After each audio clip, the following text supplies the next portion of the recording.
So hi, I'm Johan.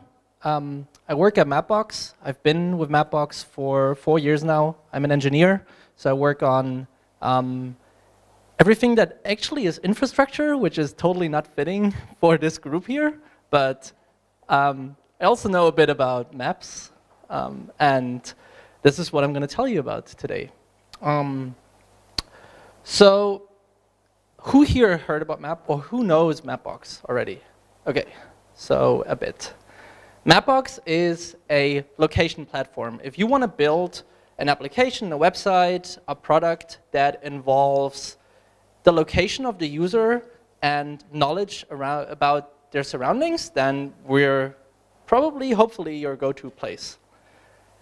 We are used by a lot of people. So maybe there's some logos that you will recognize.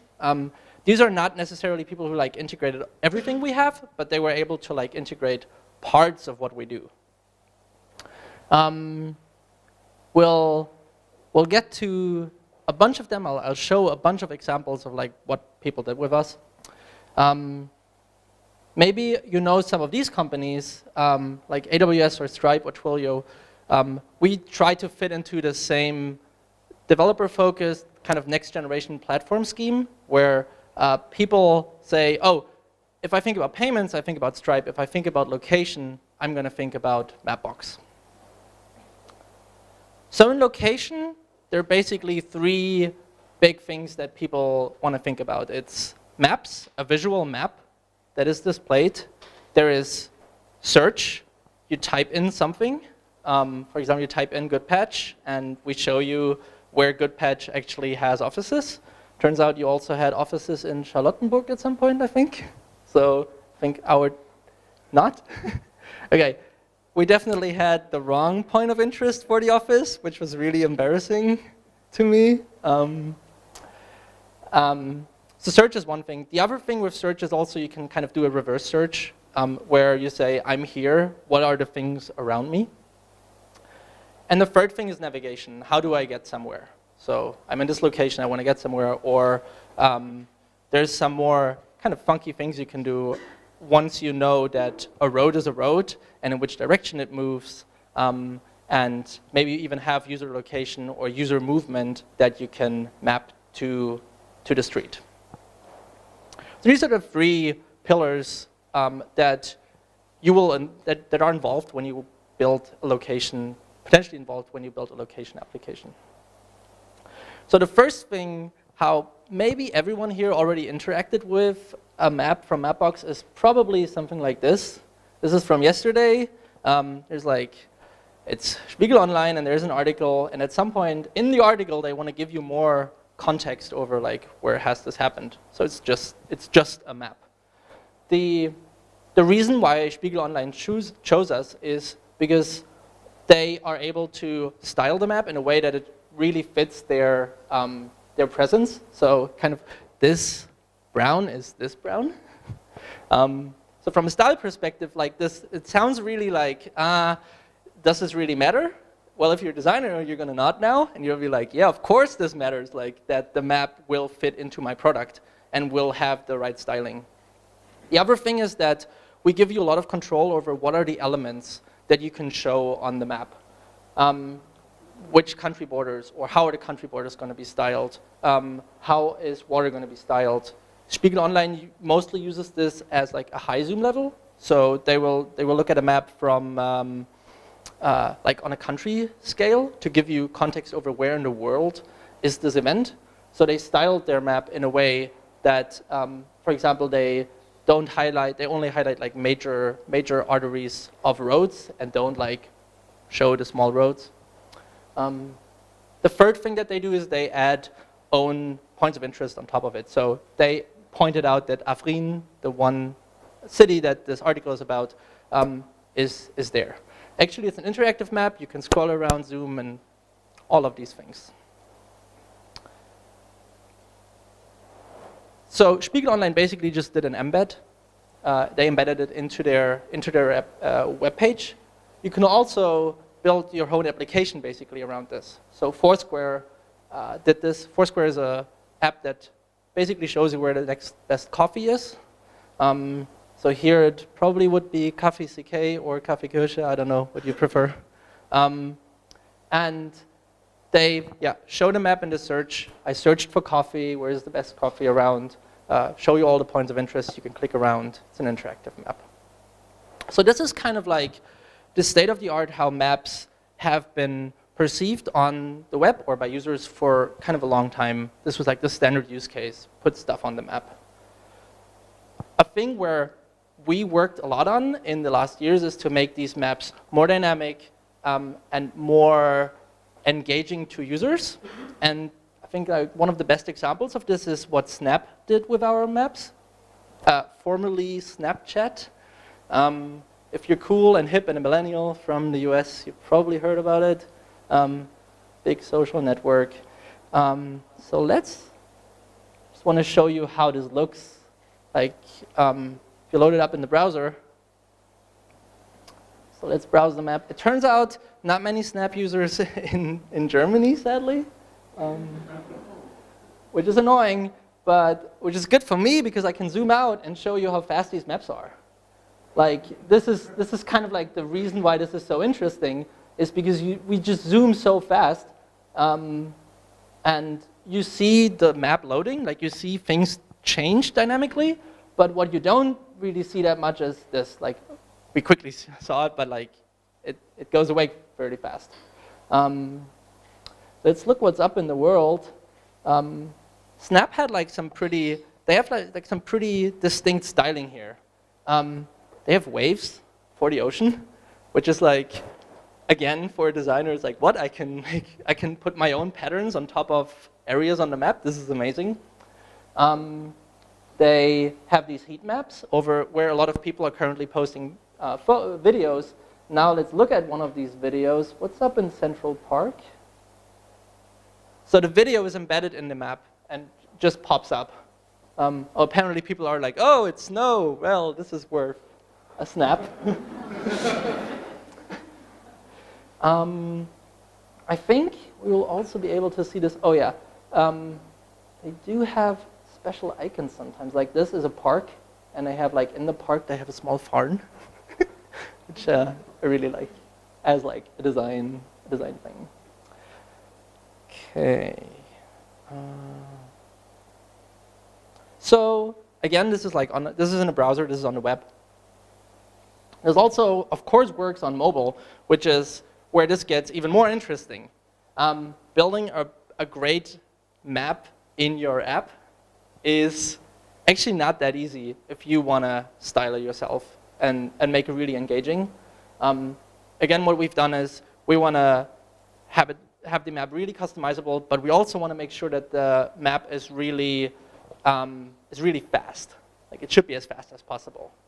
Because if you want to use the map as one of the primary user interfaces to your app, then a blank map basically stops all interaction.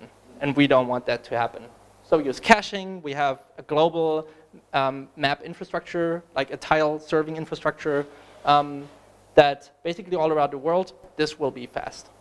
Will even be fast in China because we have China infrastructure. If somebody wants to talk about China, I'm like, it's a weird topic. So coming back to this one, this video of Snap, one thing that it also does, that also happens here is that the search is engaged. So yeah, we're searching for New York and we're able to find New York, which is one of these cases where in a way you don't want to really think about as an app developer, oh, what is this product I'm going to use? It comes built in because it's part of the location framework. Oh, this is the custom icons that Snap built. Yeah. Anyways, so that's still kind of the map use case in a format where you have the where you just have a 2D map. Let's move on and move to kind of the latest hype, which is augmented reality, and like with iOS having this ARKit stuff, gets really interesting. So we built a prototype that basically allows to have a map inside of an augmented reality thing. Of course, this is like pretty stupid to do with holding up your phone. We have a prototype that also works with a heads-up display. Annoyingly, I couldn't find the video. I know that somebody showed it, but yeah. And they were in SF, and they were like asleep still, so I couldn't ask them. But the thing that's interesting here is, again, it's these three pillars. There's maps, there's search. You just search for Union Square Park, and then there's navigation. So the navigation part is also is in here. And all of these are combined into one experience for the user that the user doesn't really think about much.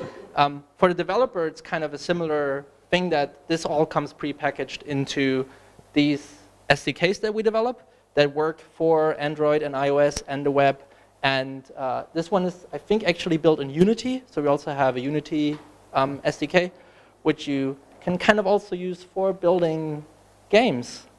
So it turns out that there is, probably you remember a year ago, everyone was chasing Pokemons.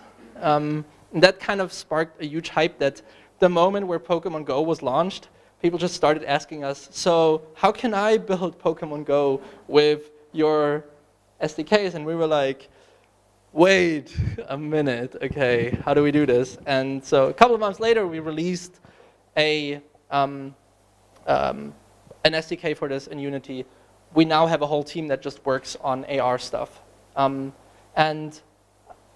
thought I'm going to show something that an actual user built, which is slaying skeletons in the park.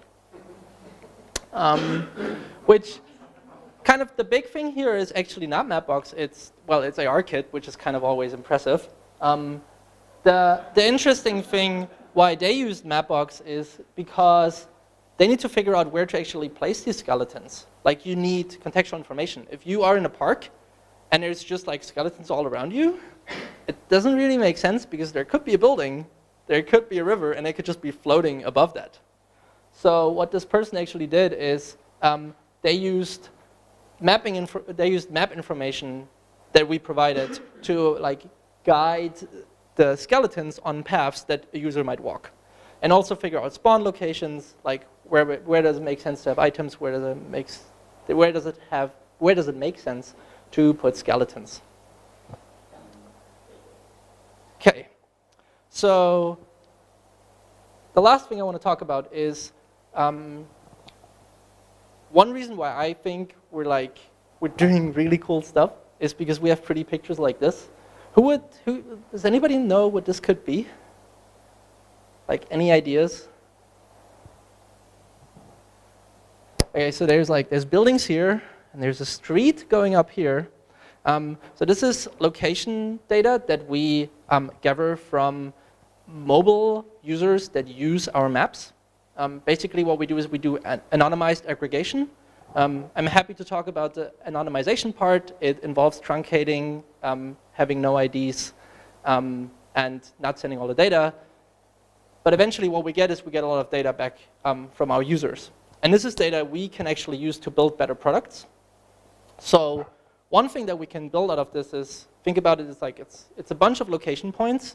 We can combine them to figure out where did people actually drive or walk, and get these really nice kind of lanes. This is major highways, and you can actually make out, oh, people are usually driving on these lanes.